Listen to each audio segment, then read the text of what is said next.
I have Ann Shaw here up in the Bee Hive. I know all of you would wish you were in the Bee Hive with us, but we just got done with class. How many days have you taught already? This is day 3. Oh, she needs a drink, honey.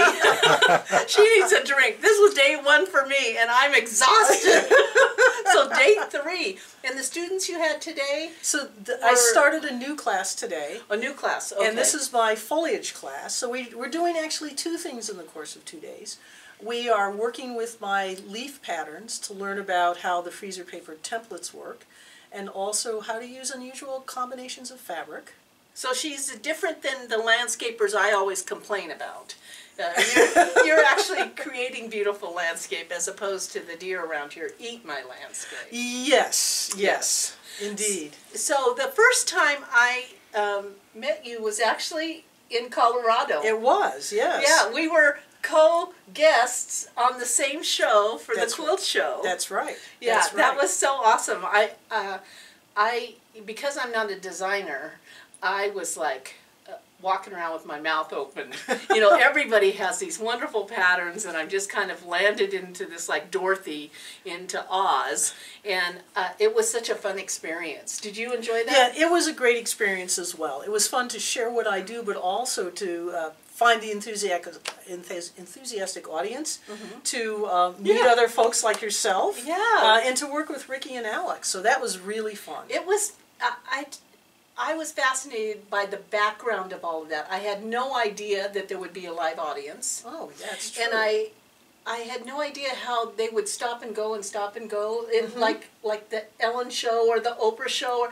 I thought, this is how this is done. That's right. And Shelley, who was, I just couldn't believe it. She was like... Right. And the other thing is they do things out of sequence. So sometimes they do the exit stuff at the beginning of the show to get it over with, and then they rearrange it when they edit it. So, yes. And for you, your patterns are pretty methodical. Yes, that's true. And mathematical, it seems to me. They're not mathematical, they're very sort of organized. They sew together the way traditional quilt blocks sew together in a particular order. And you just have to have the instructions to know what the order is, and then they're very easy to sew. Okay, so there's really no mathematics. I fall in love with the kit at the stitch and post of the leaf that has some fabric in it, because you said today the students had to bring their fabrics, but those kits, did you tell them how to pick the fabrics at the stitch and post? I didn't know that they'd kitted it out. Oh, I thought there was one there that was kitted. They could be, and sometimes shops do that with my fabric. I like to take the opportunity in class to teach students how to pick their own fabrics. So they bring fabrics they think will work, and then we talk about which ones work well, and then I encourage them to use more unusual fabric selections. So you said earlier you don't like the tone on tones, you really like kind of stepping outside the box for them. Yes, and fabrics that have a lot of contrast. So tone on tones that have a lot of contrast work, but I like fabrics, say a green fabric that had a little bits of red and blue and orange in it. And there are a lot of fabrics out there if you look for them. And then those bring a little spark of color to something that would otherwise just be all green. Okay. Anyway. So tell us how you came to the quilting life. I mean, what was your previous life? So I am a retired college professor. Oh gosh. I didn't have a class with you, did I? I don't think so, unless you went to George Mason University. And so I'm a biological anthropologist and taught a range of different kinds of classes. But I also was attracted to quilts in the late 1970s and early 1980s, especially Amish quilts. Started taking quilt classes to learn how to quilt, and was a very traditional quilter for many years, and then I took a class from Ruth McDowell. Oh man, isn't she something? Yeah, she was something. She's amazing. Yeah. And so I then took many classes over the years with Ruth to learn her technique, her technique of creating pictorial designs that are pieced rather than fused, and to also learn to make quilts using unusual fabrics that really bring the quilts to life. And then when Ruth retired, I was retiring from my teaching job at about the same time, and then I started teaching quilting classes in her style. And so the very first patterns I designed in order to teach classes were my chickens. And so, and my friend Lori's in your chicken class. yes, and when Dawn, who's now the new director for Right. the Sisters Outdoor Quilt Show, came by to introduce herself, she sort of shyly came up to me and she said, "Are you the chicken lady?" And the answer is yes, Yeah. I am the chicken lady. And so I seem to be best known for my chicken quilt pattern. So, Well, you know, everyone loves a chicken, you know. But I'm thinking, this is a thought that's kind of going through my brain, is that anthropology, the background of anthropology, somehow in my brain helps in the quilting. I'm not, am I saying that right? There's something about every anthropologist that I ever knew, and I don't know if it's the same in the medium that you were a professor in, but it's looking at a broad picture. it looks at a broad picture and it looks at differences among cultures. Yes. Now, the cultures I studied were all past cultures. So I'm trained as an archaeologist and as a biological anthropologist. So I was actually studying the people themselves, the bones of the people themselves. Oh, wow. And so that's the work that I did. Do you miss it? I do. I know many of my colleagues teach until they drop in their boots. Yeah. But there were many other things in life I wanted to do, including quilting. And so after teaching for 32 years, it was time to retire.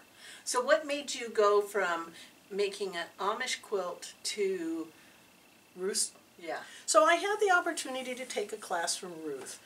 And I was fascinated that you could use traditional piecing techniques and still create pictorial quilts. Quilts that looked like something. People, trees, leaves, whatever. And so I spent any number of years taking more classes from her and learning both the design technique and the use of fabrics in this style. And then when Ruth retired, I spent a fair bit of time thinking about how you translate photographs into quilts. And so then added my own spin on that technique.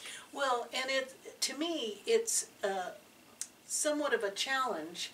Like you see a lot of collage quilts where people are, you know, but to be able to do that with a line is tricky. It's tricky. Right. So most of the improvisational quilts you see is kind of like the style that Jean Wells works in. You know, and she is probably the master of that improvisational style. Right. Where you're using piecing techniques and combining it with other kinds of techniques, but you're creating the look of the quilt as you go. In the style that I work in, you really have to plan the design ahead of time. And then the sort of the improvisational element is then how you choose the fabrics for that design. So the fabric choice is as important. Oh yes. As the right.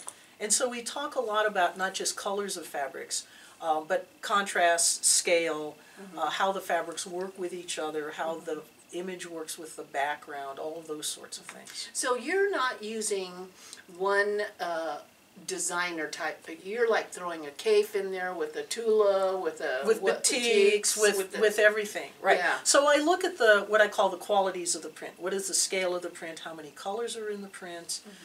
How does that print play with other prints in terms of if they look good together or not? So I like to cherry pick fabrics rather than work in a particular design line.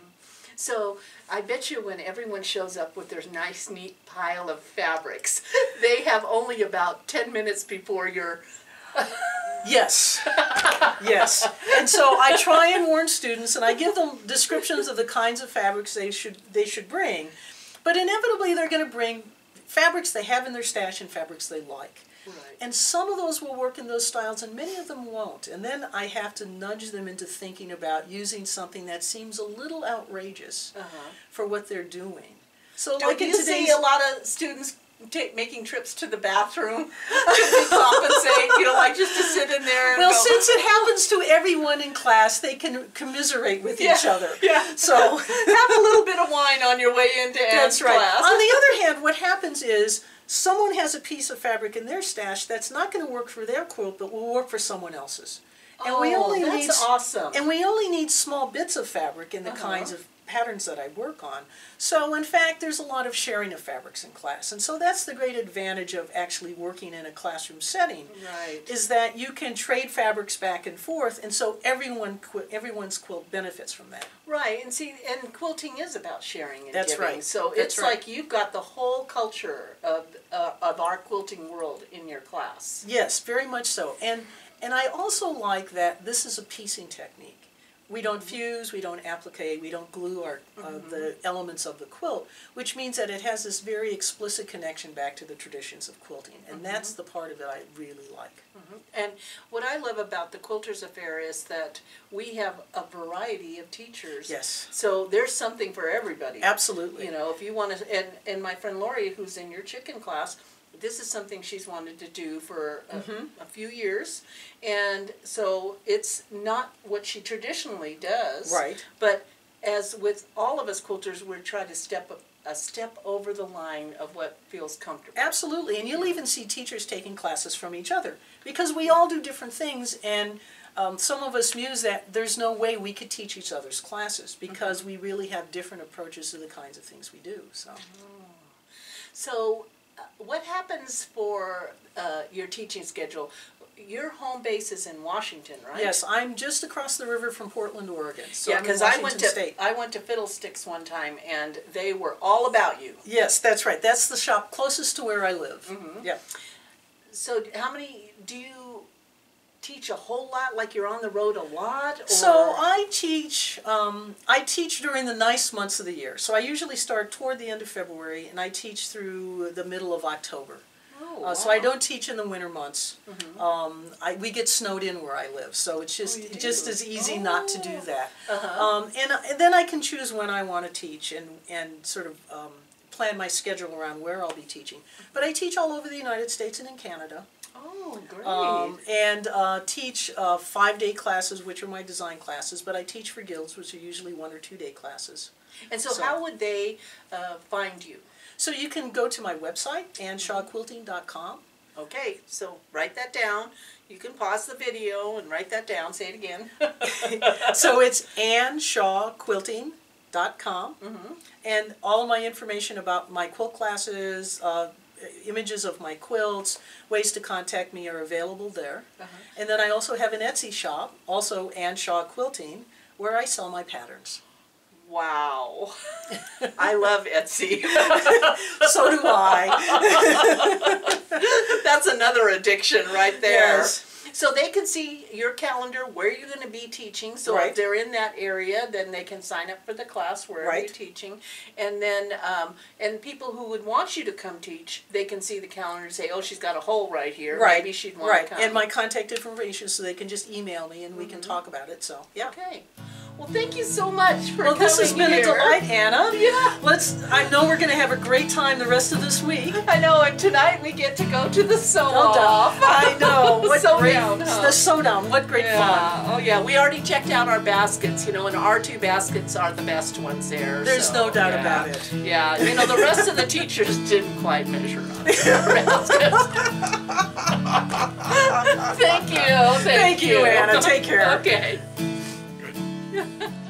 Thanks for watching. And be sure to like and subscribe on Quilt Roadies.